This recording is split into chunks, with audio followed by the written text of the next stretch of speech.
Halo, saya Dr. Deti yang akan memandu ibu-ibu dan dokter sekalian dalam sosialisasi buku KIA bagian ibu kali ini. Pada halaman sampul diisi nama dan NIK ibu, nomor buku, tanggal buku diberikan, nama vaskes, dan kabupaten kota serta provinsinya. Pada bagian kiri, pengisian identitas ibu dilakukan pada pertama kali ibu kontak dengan petugas kesehatan. Bisa juga ibu, suami, keluarga diminta mengisi sendiri identitasnya, lalu diverifikasi oleh petugas kesehatan. Perlu ditekankan edukasi untuk tertib administrasi sipil, jadi ini wajib diisi ya. Kalau ibu atau keluarga tidak mengetahui cara melengkapi dokumen, rujuk ibu atau kepala keluarga pada Pak RT, Pak RW, Pak Lurah, atau pimpinan wilayah lainnya. Tempel foto ibu, boleh pas foto, boleh selfie, boleh foto sama suami atau keluarga juga boleh. Suami atau keluarga terdekat yang bisa dihubungi sebagai penanggung jawab, misal ibu mertua, ibu, dan lain-lain. Pembiayaan ditentukan dari awal pertama tahu hamil. Puskesmas domisili sebagai penanggung jawab untuk pasien sesuai wilayah domisilinya. Pada bagian kanan terdapat rekap standar pelayanan minimum pemeriksaan yang telah diperoleh ibu di tiap kunjungan. Sejak ANC, persalinan sampai PNC itu diisi di sini. Tujuannya adalah untuk memastikan 10T-nya sudah lengkap. Untuk mengetahui pemeriksaan mana saja yang diisi, bisa dilihat di buku pelayanan antenatal terpadu edisi ketiga.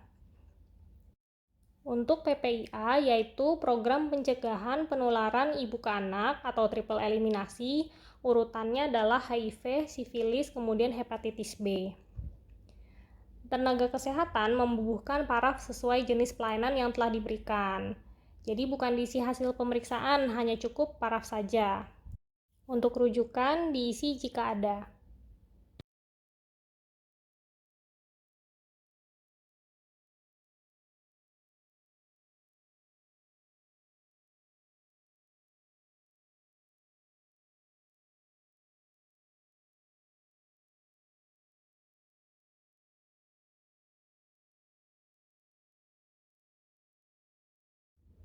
Pada bagian kiri, diisi nama ibu hamil dan usia ibu hamil. Yang mengisi adalah pengawas ibu hamil, bisa suami, mertua, ART, dan lain-lain. Beri tanda centang pada setiap kotak bila sudah meminum tablet tambah darah. Nah, pengawasnya ini harus jujur mengisinya. Pada bagian kanan, amanat persalinan harus diisi lengkap sejak awal ANC. Suami atau keluarga terlibat dalam kehamilan dibuktikan dengan tanda tangan. Jadi jangan hanya mau bikinnya doang, tapi nggak mau terlibat dan bertanggung jawab selama hamil dan persalinan.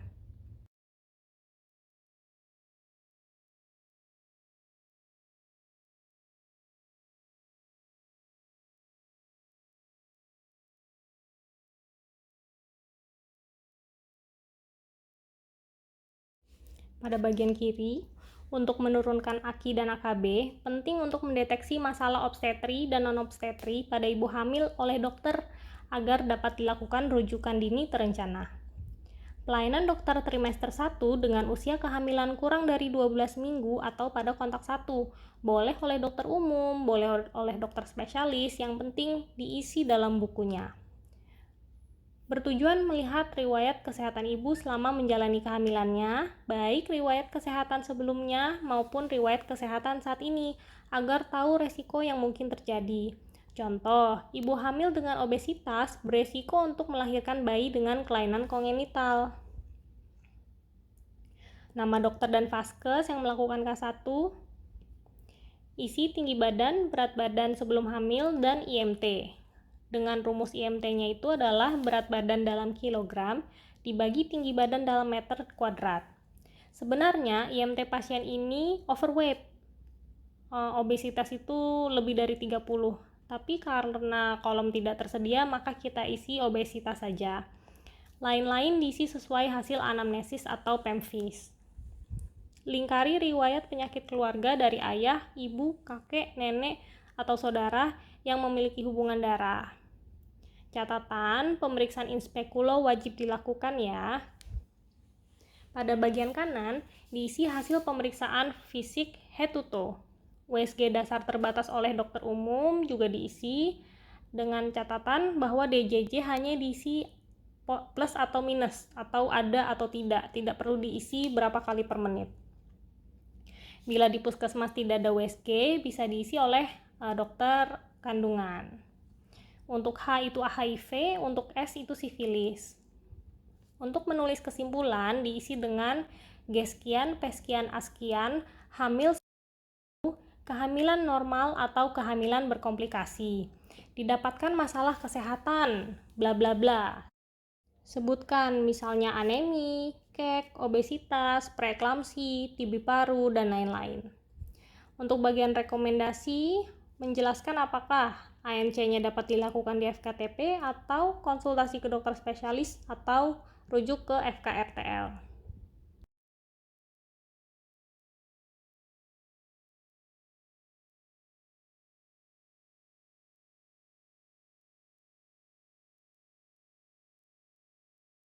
Hasil pemeriksaan hamil dicatat dalam bentuk grafik, jadi sekarang bukan tabel lagi.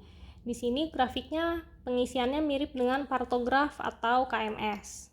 Bentuk lama yaitu tabel, kekurangannya itu tercatat, tapi tidak ada pembanding normal atau tidaknya. Sedangkan bentuk baru yang grafik ini bisa dianalisis secara cepat.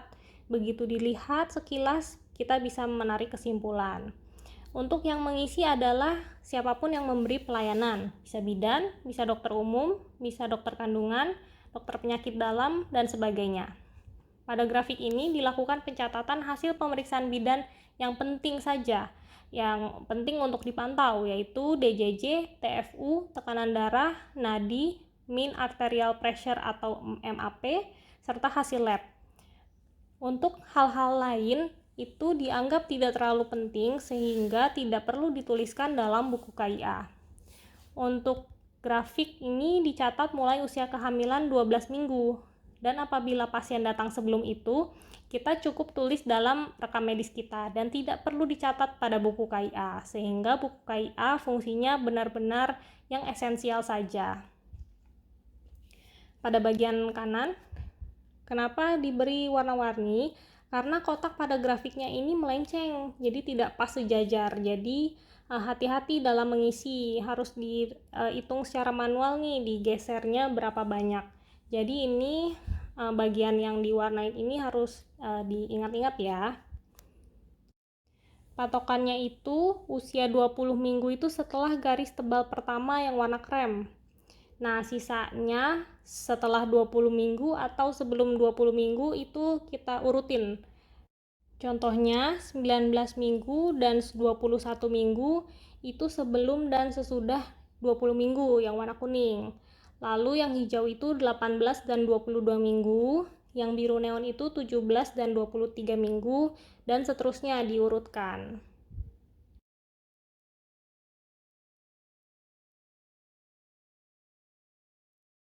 Bagian kiri, pada grafik evaluasi kehamilan, pertama kita berikan tanda centang pada target kenaikan berat badan total selama kehamilan yang dapat dilihat dari tabel kenaikan berat badan selama hamil berdasarkan IMT prahamil pada halaman berikutnya.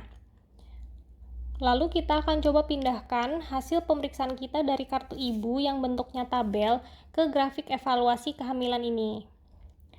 Kita isi tanggal dan pemeriksa sesuai kolom warna-warni yang tadi dicontohkan. Kita bisa perhatikan usia kehamilan 20 minggu, angka 20-nya sejajar dengan kolom penulisan tanggal dan pemeriksa. Tapi nanti makin ke kanan akan makin tidak sejajar.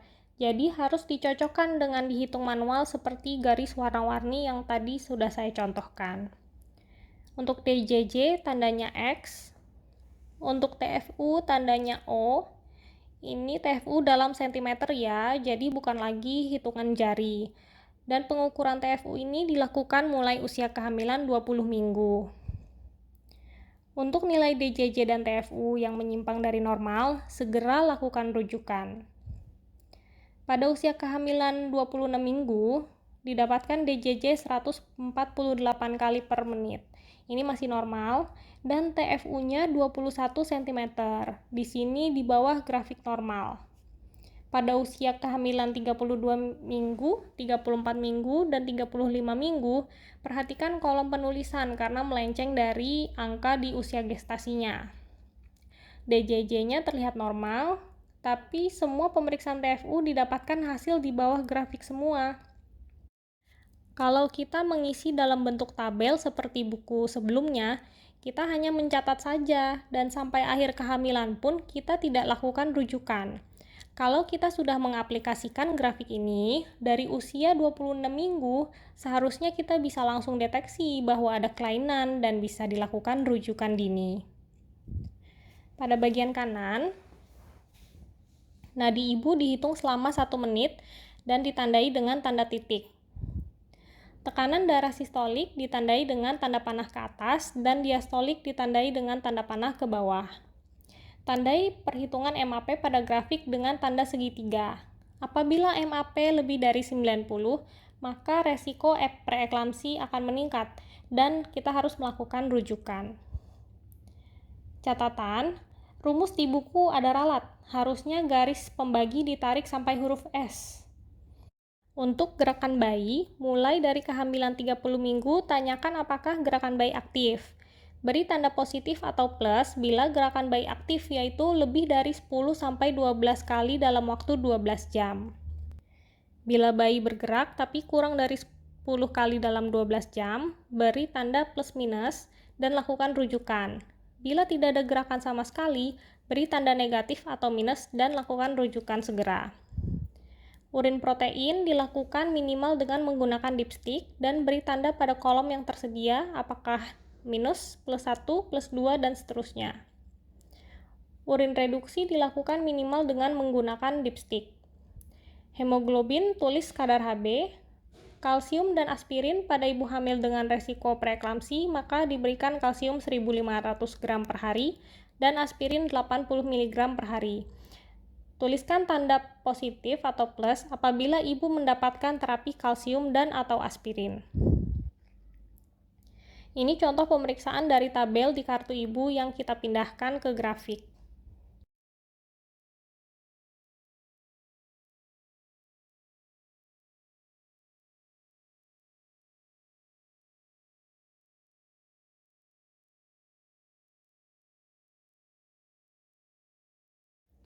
Pada bagian kiri ada ralat, di situ tertulis angka 10,5 harusnya 18,5. Pada grafik peningkatan berat badan ini digunakan untuk melihat peningkatan berat badan ibu selama kehamilan berdasarkan indeks massa tubuh atau IMT pra kehamilan atau awal kehamilan. Pada usia kehamilan sebelum 13 minggu, kenaikan berat badan tidak memperhatikan IMT pra atau awal kehamilan. Petugas menandai IMT pra kehamilan dengan melingkari yang sesuai pada tabel. Hitung peningkatan berat badan pada saat datang dibandingkan dengan saat pra atau awal kehamilan. Hasilnya diplot pada grafik dengan memberi tanda silang atau X. Diharapkan, kenaikan berat badan ibu hamil sesuai dengan rekomendasi IMT pra atau awal kehamilan pada tabel. Keterangan grafik, untuk area di antara garis putus-putus hitam besar, itu range kenaikan ibu hamil dengan KEK. Area grafik warna pink, range kenaikan berat badan ibu hamil dengan berat badan prakehamilan normal. Area di antara garis putus-putus pink kecil adalah range kenaikan berat badan ibu hamil dengan berat badan prakehamilan gemuk. Area grafik warna biru adalah range kenaikan berat badan ibu hamil dengan berat badan prakehamilan obesitas. Kita akan coba pindahkan hasil pengukuran berat badan dari tabel pemeriksaan di kartu ibu ke buku KIA. Pada usia kehamilan 20 minggu, berat badan pasien 68,8, artinya kenaikan berat badan sebesar 3,8 kg dibanding sebelum hamil. Maka kita beri tanda silang pada kurang lebih angka 3,8. Pada 26 minggu, kenaikan 7,1 kg. Pada 32 minggu, kenaikan berat badan 9,4 kg. Lalu pada 34 dan 35 minggu, kenaikan berat badannya 8,6 dan 8,5 kg. Apabila kenaikan berat badan berada di luar rentang dalam plot, lakukan konsultasi dengan bagian gizi. Apabila dicurigai ketidaksesuaian kenaikan berat badan selama kehamilan diakibatkan oleh kelainan sistemik, seperti infeksi atau gangguan metabolik, lakukan pemeriksaan penunjang yang sesuai dan lakukan rujukan. Untuk pasien ini, berat badan pada 26 dan 32 minggu berada di atas grafik rekomendasi, maka kita bisa lakukan rujukan ke gizi. Atau bisa juga kita periksa berat badan ulang. Jangan-jangan ada kesalahan penimbangan, misalnya saat menimbang pasiennya memakai sendal, atau posisinya menunduk dan tidak tegak, dan sebagainya.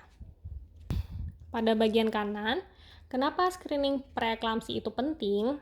Saat ini kematian ibu terbanyak disebabkan oleh preeklamsia atau eklamsi. Sudah bukan HPP lagi. Nah, wanita usia subur dengan hipertensi di Indonesia adalah 17% dan banyak yang tidak terdeteksi. Ibu hamil dengan faktor resiko preeklamsia atau eklamsia harus dilakukan rujukan ke dokter kandungan untuk diberikan pengobatan sejak awal yaitu aspirin dan kalsium. Screening preeklamsi dikerjakan pada semua ibu hamil saat kunjungan atau kontak pertama. Sebaiknya dilakukan pada usia kehamilan kurang dari 20 minggu. Akan tetapi, apabila ibu datang pada kehamilan lebih dari 20 minggu, screening tetap dilakukan. Jika didapatkan tanda centang di 2 kotak kuning dan atau 1 kotak merah, maka ibu beresiko mengalami preeklamsia dan segera lakukan rujukan ke dokter spesialis obgyn. Kesimpulannya ditulis, tidak didapatkan resiko preeklamsia, atau meragukan untuk resiko preeklamsia, atau terdapat resiko preeklamsia. Pada pasien ini tidak didapatkan resiko preeklamsia. Lakukan rujukan segera jika kesimpulan dokter meragukan atau terdapat resiko preeklamsia.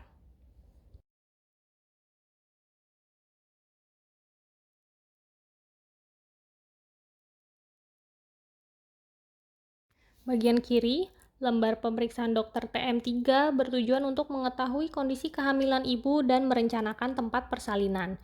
Dilakukannya pada trimester 3 saat usia kehamilan 32-36 minggu.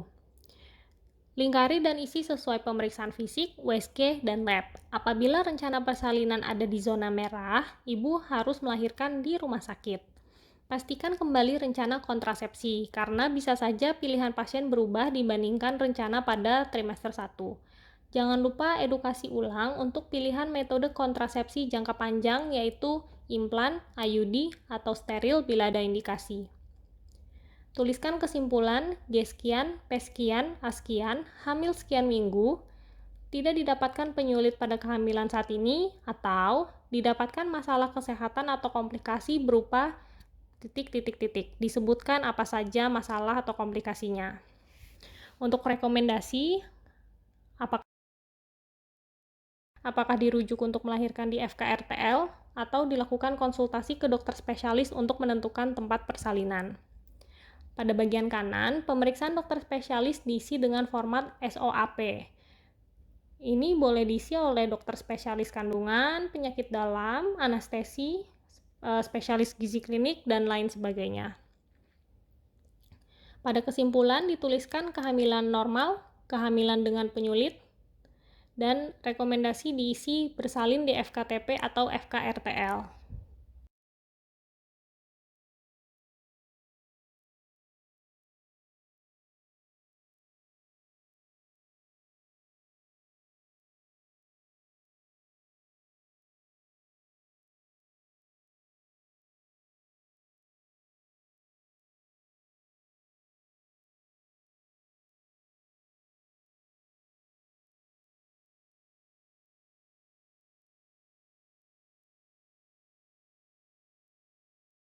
Pada bagian kiri, ringkasan pelayanan persalinan diisi sesuai hasil persalinan, seperti pada contoh ini. Di bagian kanan, ringkasan pelayanan nifas dari KF1-4 dan kesimpulan akhir nifas.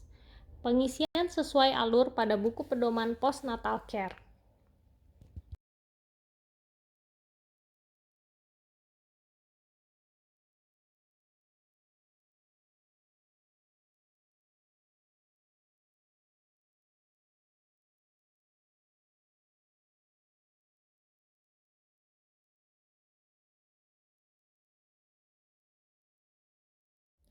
Pada bagian kiri, lembar atas untuk ditinggal di buku KIA dan lembar bawah digunting untuk FKTP. Atau cukup pakai surat rujukan dan surat rujuk balik dari Pikir BPJS. Untuk bagian kanan, lembar edukasi ada beberapa yang sama dibanding buku sebelumnya, ada beberapa tambahan juga. Panduan pemeriksaan ibu hamil, berapa kali dan apa saja yang diperiksa. Ibu hamil memberi tanda centang pada pelayanan yang telah diterima. Kader kesehatan atau tenaga kesehatan dapat memeriksa bagian ini untuk memastikan ibu hamil telah mendapat semua pelayanan yang harus diterima. Lembar edukasi bisa digunakan sebagai panduan tenaga kesehatan untuk memberikan KIE. Ibu hamil memberi tanda centang pada edukasi yang telah diterima dan dimengerti. Kader kesehatan atau tenaga kesehatan dapat memeriksa bagian ini untuk memastikan sejauh mana pemahaman ibu tentang kehamilannya.